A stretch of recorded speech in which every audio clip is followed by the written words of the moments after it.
ఇక్కడ Andhra Pradesh deputy CM ఒక్కసారి ఏమన్నారో చూడండి. తిరుమలలో వైకాపా చేసింది ముమ్మాటికి మహా అపచారమే. అంతకుముందు ఆ లడ్డు వ్యవహారం ఒకసారి చూస్తే ఏదైతే సిట్ సమర్పించిందో కల్తీ నెయ్యి జరిగింది, దారుణమైన అపచారం జరిగింది, పాపభీతి లేకుండా భగవంతుడనే భయము కూడా లేకుండా కొన్ని కోట్ల మంది మనోభావాలు దెబ్బతింటాయనే ఇంకిత జ్ఞానం కూడా లేకుండా చేసిన ఈ పనికి వాళ్ళని ఏం చేసినా తప్పు లేదు. ఇది క్లియర్. ఇప్పుడు దాన్ని డైవర్ట్ చేయడానికి అంబటి రాంబాబు లాంటి వాళ్ళతో దుర్భాషలు ఆడించడం, జోగి రమేష్ లాంటి వాళ్ళతో ధర్నాలు చేయించడం, డైవర్షన్ పాలిటిక్స్. ఇంక చిన్న పిల్లలు ఏంటండి, ఎవరికి తెలియదు. ఇప్పుడు 10th క్లాస్ పిల్లడు కూడా ఫోన్ చూసుకొని అది డైవర్ట్ చేయడానికి కదా ఈ రాజకీయాలు చేస్తున్నారు అని అంటున్నాడు. వాడు మేబీ వాడు ఇంట్లో పెద్దలు మాట్లాడుకుంటున్న అంశాలు వాడికి అర్థమయ్యా అన్నాడా, లేదా నిజంగా వాడికి అవగాహన పెరిగిందా? మొత్తానికి దుర్మార్గులు ఎవడు తినలేదు, ఎవడు తప్పు చేయలేదు, ఎవడు ఎదవా ఇలా మాట్లాడే స్థాయికి దిగజారిపోయారు వాళ్ళు. ఇక చూడండి, నిబంధనలు మార్చేసి కల్తీ నెయ్యికి గేట్లెత్తేయడం నేరం కాదా? దాన్ని ఆమోదించి అమలుకు సహకరించిన చైర్మన్, అధికారులు నిందితులు కాదా? అయినా పట్టించుకొని సిట్. ఇక్కడ మళ్ళీ ట్విస్ట్ చూడండి. సిట్ ఏదైతే నివేదిక ఇచ్చిందో ఈ సిట్ నివేదిక సంబంధించి వాడిని పరీక్షించారు, చైర్మన్ పిఏ మొత్తం చేశాడు, లేదంటే అక్కడ అధికారులు చేశారు. అదెవరో 3 కీలకమైన అధికారులు ఉన్నారు, పేర్లు గుర్తు రావట్లేదు, కానీ వీళ్ళందరికీ సిట్టు, అరెస్టులు, వాళ్ళకి ఉద్యోగాలు ఏవేవో నడుస్తున్నాయి. కానీ సూత్రధారి ఎవరు? వీళ్ళందరూ పాత్రధారులు. సూత్రధారి ఎవరు? Who is the culprit? Who is that big boss? ఎవరు అంటే ఏంటి? Question mark. అదే ఇక్కడ చెప్తున్నారు. అయినా పట్టించుకొని సిట్టు. ఇంత విమర్శలు మీడియా ముఖంగా వస్తున్నా ఎందుకు సిట్టు పట్టించుకోవట్లేదు? అంటే ఆల్రెడీ సిట్ను కూడా సెట్ చేశారా? చర్యలు తీసుకోవాలంటూ నామమాత్రపు సిఫారసు. ఇక్కడ మళ్ళీ అంటే అదే అంటున్నాను కదా, గత కూటమి ప్రభుత్వం వచ్చి ఆల్మోస్ట్ 1 సంవత్సరం 7 నెలలు 8 నెలలు అవుతున్నా కూడా బిగ్ బాస్ అరెస్ట్ ఎప్పుడు? కానీ ఇక్కడ చిన్న మెలిక ఉంది. ఈ అరెస్ట్ చేస్తే ఏమవుతుందంటే, స్వతంత్ర సమరయోధుడు ఏదో బ్రిటిష్ వాళ్ళ చేతిలో దెబ్బలు తిని జైలుకి వెళ్ళి వచ్చినట్టుగా బయటకు వచ్చి రప్ప అని అందరికీ అభివాదం చేస్తూ, చూసారా నాకు అన్యాయంగా అరెస్ట్ చేశారు. ఏ చంద్రబాబు నాయుడుని అయితే అన్యాయంగా అరెస్ట్ చేశారో అక్కడ ప్లస్ అయిందో ఇక్కడ కూడా ప్లస్ అవుతుంది అనే ఉద్దేశంలో ఉన్నారు. అందుకు ప్రభుత్వం ఆచితూచి అడుగులేస్తుందేమో చిన్న సందేహం. చూద్దాం. దానికంటే చెక్ పెడితే పూర్తి స్థాయిలో చెక్ పెట్టాలి. పూర్తిగా ఒక చెట్టుకో దీనికో చెద పట్టిందంటే పూర్తిగా తీసేయాలి. చిన్న చిన్న కొమ్మలు అవి నరికితే చెద మళ్ళీ స్టార్ట్ అవుతూ ఉంటుంది. అలాగా ఇక్కడ ఒక్కసారి చూడండి ఆ వార్త ఏంటో. టీటీడీలో చైర్మన్, ఈఓ, అదనపు ఈఓ ఎంతో కీలకం. వారికి తెలియకుండా, ఆమోదం లేకుండా ఎలాంటి నిర్ణయాలు జరగవు. ఇది అందరికీ తెలిసిందేగా. ఇంకా స్కూల్లోకో లేదంటే ఒక కంపెనీలోకో మెయిన్ సెక్యూరిటీ వాళ్ళు ఎలా చేస్తున్నారంటే, లోపల నుంచి ఫోన్ వస్తే కదా సెక్యూరిటీ వాడు అడ్డు చేస్తారా, పంపించమ్మా అని అంటారు. లేదా సెక్యూరిటీ వాడు వాడి ఇష్ట ప్రకారం పంపించేస్తాడా? లేదు కదా. చీఫ్ సెక్యూరిటీ ఆఫీసర్ పైన ఎవడైతే బాస్ ఉంటాడు వాడు సర్లే పంపించని చెప్పాడు. వాళ్ళని అనకుండా ఈ సెక్యూరిటీ వాళ్ళని అరెస్ట్ చేయడం ఎంతవరకు కరెక్టు? నువ్వు ఎందుకే లోపల పంపించావు అంటే, సార్ లోపల చెప్తేనే పంపించాను సార్ అంటాడు సెక్యూరిటీ వాడు. అది చెప్పినా వినిపించుకోకుండా సెక్యూరిటీ వాడినే చావుగొట్టి వాడిని అరెస్ట్ చేస్తే దాస్తున్నట్ట కాదా? అదే ఇక్కడ చూడండి. ఆమోదం లేకుండా ఎలాంటి నిర్ణయాలు జరగవు. శ్రీవారి లడ్డూ ప్రసాదం తయారీకి కల్తీ నెయ్యి సరఫరాకు వారు తీసుకున్న నిర్ణయాలే కారణం. ఇవి కుట్రపూరితంగా కనిపిస్తున్నా సిట్ వారిని నిందితులుగా చేర్చలేదు. అద్భుతమైన సిట్ కాదు, మేధావులు కాదు. అయితే అప్పటి ఈవో, అదనపు ఈవోలపై చర్యలు తీసుకోమంటూ కేవలం కంటి తుడుపుగా సిఫారసు చేసింది. తెదేపా హయాంలో పకడ్బందీగా రూపొందించిన నెయ్యి సరఫరా నిబంధనల్ని మార్చేసి కల్తీ నెయ్యికి ద్వారాలు తెరిచినప్పుడే నేరానికి అంకురార్పణ జరిగింది. శాంపుల్ తేవాలి, అవసరం లేదంట. ఆ శాంపుల్లో నెయ్యి ఒకటి తీసుకురావాలి, అవసరం లేదు. నెయ్యి ఏ పదార్థాలు తయారు చేస్తామని చూపించాలి, అవసరం లేదు. నీ నిబంధనలు అవసరం. మేమే నెక్స్ట్ 30 ఏళ్ళు మేమే రాజులం, తెప్పి మీకెందుకు మేము చూసుకుంటాం అంటే, కాదేది అవినీతికి అనర్హం. శ్రీశ్రీ గారు కాదేది కవితకి అనర్హం అన్నాడు ఆయన. వీళ్ళు కాదేది అవినీతికి అనర్హం. ఏది డబ్బులు కావాలి, పైపెచ్చు మొత్తం దొబ్బేసి ప్రజలకు పెడదాం. ఎట్లాంటి అక్రమాలు చేసి ప్రభుత్వ ధనాలు ఏవైతే ఉన్నాయో వైట్ మనీలన్నీ కూడా వెళ్ళిపోవాలి. మళ్ళీ లిక్కర్ స్కామ్వి, ఇసుక స్కామ్వి, లడ్డూ స్కామ్ అన్నీ కూడా వేసుకోవాలి. బయట నుంచి పేరుకు మాత్రం ఆర్థిక శాఖ నుంచి వచ్చేవి, వరల్డ్ బ్యాంక్ నుంచి వచ్చేవి, ఆర్బీఐ నుంచి వచ్చేవి మాత్రం చూసారా మీకు సంవత్సరానికి 1,00,000 ఇస్తున్నాను కుటుంబానికి, నాతో పాటు మీరు తిన్నారబ్బా అని చెప్పడానికి ఇవన్నీ చేయడం. బుర్ర హీట్ ఎక్కిపోద్దండి బాబు ఇవన్నీ మాట్లాడుతుంటే. కల్తీ నేతి 20 కోట్ల లడ్డూలు అయినా చైర్మన్ బాధ్యుడు కాదా? ఈ హెడ్లైన్స్ మీకు చూస్తేనే మీకు ఆల్మోస్ట్ అలా సబ్జెక్ట్ అర్థమైపోతుంది ప్రతి పౌరుడికి. ఇంకా మనలాగా మన కాంపిటేటివ్ ప్రిపేర్ అయ్యే వాళ్ళు ఎవరైతే ఫాలో అవుతున్నారో వాళ్ళకైతే ఇంకా క్లియర్ కట్. ఇది రోజువారీ అప్డేట్ ఉండాలి. వాళ్ళకి ఎప్పుడు ఏది అడుగుతాడో తెలియదు. ఈవెన్ ఇంటర్వ్యూస్లో కూడా ప్రాంతీయ భాషకు సంబంధించి కూడా ఈ మధ్యకాలంలో చర్చనీయాంశం అడుగుతున్నాయి. ఈవెన్ గ్రూప్ 1కి సంబంధించి, గ్రూప్ 2కి సంబంధించి కూడా ఈ విధంగానే మాట్లాడుతున్నారు. ఈ విధమైన ప్రశ్నలు కూడా వేస్తున్నారు. ఎందుకు సిట్ ఇలా చేసి ఉండొచ్చు అని కూడా ప్రశ్నిస్తున్నారు. వీటన్నిటి మీద ఒక అవగాహన ఉంటేనే దాని మీద జవాబు చెప్పడానికి కాంపిటేటివ్ ఎగ్జామ్ ప్రిపేర్ వాళ్ళకి అర్థమవుతుంది. లడ్డూ ఇతర ప్రసాదాల తయారీకి వినియోగించే దినుసులు కొనుగోలుకు 750 కోట్ల పైగా వెచ్చిస్తారు. అందులో సగం నెయ్యి కొనుగోలుకే ఖర్చు పెడతారు. అంత భారీ మొత్తం వెచ్చించి అదే కోట్ల మంది భక్తులు మనోభావాలతో ముడిపడిన లడ్డూ ప్రసాదానికి ఉపయోగించే నెయ్యి కొనేటప్పుడు నిబంధనలు సడలించి కల్తీకి అవకాశం కల్పించారు. ఏమిటో ఇప్పుడు కీ పాయింట్ చూడండి. పెద్దల అండ లేకుండా ఢిల్లీ పిలిచి కమిషన్ డిమాండ్ చేయగలరా? అంతే కదా. కల్తీ నెయ్యిలు ఎంత భారీ కుంభకోణం పెద్దలకు తెలియకుండానే జరుగుతుందా? కింది స్థాయి అధికారులే కీలక నిర్ణయాలు తీసుకోగలరా?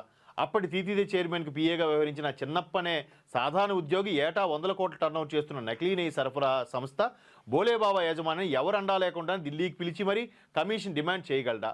పెద్దల ప్రమేయం లేకుండానే డైరీ ప్రతినిధిని ఢిల్లీ పిలిపించుకోగలడా? ఎంత ఇవన్నీ చదివితే లంచం అడిగారని చెప్పినా చైర్మన్ ఎందుకు పట్టించుకోలేదు? చూడండి ఎన్ని పాయింట్స్, కీ పాయింట్స్.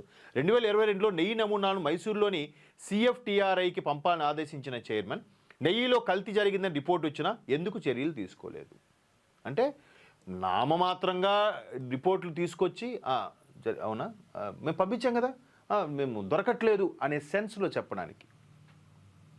నిజంగా వీళ్ళు ఆ దేవదేవుడే వచ్చి దైవం మానుష రూపంలో వచ్చి శిక్షించాలేమో. ఎందుకంటే ఈ చట్టాలు న్యాయాలు కూడా ఈ దుర్మార్గుల్ని ఏమీ చేయలేవు. అది ధైర్యంగా స్టైల్గా వెళ్ళడం, మహా అయితే 1 నెల 2 నెలలు ఉంటారు. మళ్ళీ తర్వాత బయటకు వచ్చి రప్ప అని అందరికీ అభివాదం చేసుకొని ఆ లాయర్లను ఎందుకంటే 13 ఏళ్ళుగా బెయిల్ మీద ఉన్న వ్యక్తి ముఖ్యమంత్రి అవగాలేంది ఇట్లా చిన్నవి వాళ్ళ దృష్టిలో ఇవి చిన్నవి. మొన్న ఆయన ప్రెస్ మీట్ కూడా అదే అన్నాడు కదా, 72,000 అది పెద్ద అమౌంట్ కాదు, 100 కోట్లు ఏమీ కాదంట. అంటే మరి 1,000 కోట్లు 1,00,000 కోట్లు ఉన్న వాళ్ళకి 100 కోట్లు జూజూబియే కదా. సో దీని మీద ఆంధ్రప్రదేశ్ ఉప ముఖ్యమంత్రి పవన్ కళ్యాణ్ గారు కూడా ఈ విధమైన కామెంట్ చేశారు. అంటే ఆయన కూడా వ్యవస్థని ఆయన ఒక్కడేం చేయలేడు కదా, ముఖ్యమంత్రి చంద్రబాబు నాయుడు ఒక్కడే ఏం చేయలేరు కదా. మెల్లమెల్లగా దీని మూలాల నుంచి తుంచుకొని రావాలి కాబట్టి దాని గురించి ఏ విధంగా స్పందించారు. తిరుమలలో వైకాపా చేసింది ముమ్మాటికి మహా అపచారమే. కాసుల కక్కుర్తితో నెయ్యితో లడ్డూ తయారీ సిట్ తేల్చెప్పింది ఇదే. కాసుల కక్కుర్తి ఏం మోసుకెళ్ళిపోతావా స్వామి? తరతరాలు ఈ ఇంపాక్ట్ వాళ్ళ నెక్స్ట్ జనరేషన్కి ఎలా కొడుతుందంటే వదిలేండి, మనం ఎందుకు అనాలి. భక్తుల మనోభావాలు దెబ్బ తినకూడదనే జంతువుకు కలిసిందో లేదో బహిర్గతం చేయలేదు. వైకాపా నాయకులు గోబెల్స్ ప్రచారం, అబద్ధాలు బుకాయింపులతో తప్పించుకునే ఎత్తు. అంటే మరి దాన్ని ఇప్పుడు రివర్స్ గేర్లో టాపిక్ డైవర్షన్ కోసం చంద్రబాబు నాయుడు గారిని ఆయన తల్లిగారిని బూతులతో తిట్టడం. నాకేం భయం లేదు, నాకే కోన్కిష్క గొట్టంగాడు ఎవడు అంటాడని లేదు, నాకు అనిపించిందట. కడుపుకి అన్నం తినేవాడు ఎవరికైనా, మనస్సాక్షి ఉన్నోడు ఎవడైనా అది అనిపిస్తుంది. ఉప ముఖ్యమంత్రి పవన్ కళ్యాణ్ ఆగ్రహం, ప్రజలకు తెలియజెప్పాలంటూ శ్రేణులకు ఉద్బోధ, వైకాపా నేతల భాష సరిగా లేనందునే వారిపై దాడులను ఏ పార్టీ సమర్థించిందని వ్యాఖ్య. న్యూట్రలైజ్ చేసి మాట్లాడండి నేను. ఇప్పుడు వైకాపా నేతల భాష సరిగ్గా లేనందునే అభిమానులు చెలరేగిపోయి చేశారు. బట్ దాడులను కూడా మేము సమర్థించము అని చెప్పారు.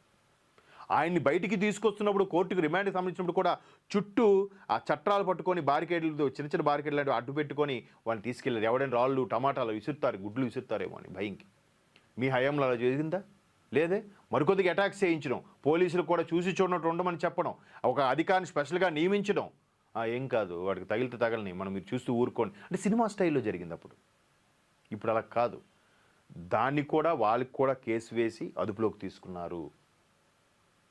అది అంటే పోనీ యాక్షన్ చేశారు అనుకోవచ్చు. ఇప్పుడు ఆ మధ్యన ఎవరో ఒక మాట్లాడాడు, పేరు రాజేష్ ఏదో సంథింగ్, మాట్లాడితే భారతి గారి గురించి తప్పుగా మాట్లాడిన వెంటనే అది పార్టీ సభ్యత్వాన్ని పార్టీని సస్పెండ్ చేశారు, అలాగే అరెస్ట్ చేశారు. మరి మీరు కూడా అలా చేయొచ్చు, అంత ఓవర్ యాక్షన్ మీరు చేయండి, ప్రజలు చూస్తున్నారు కదా అనుకుని చేయండి, ఏం కాదు. ప్రజలు మా కోసమే చేశారు, మా అభిమానులు ఇంకా చెలరైపోతాను రెచ్చగొట్టాడు ఆ రోజు ఆనాటి ముఖ్యమంత్రి 19 నుంచి 23 మధ్యలో. ఇప్పుడు అలా చేయట్లేదు, ఎవరి మీదనే చర్యలు తీసుకుంటున్నారు. అంటే ఇది అలవాటు అయిపోతుంది, వీడొస్తే వాడు, వాడొస్తే వీడి మీద.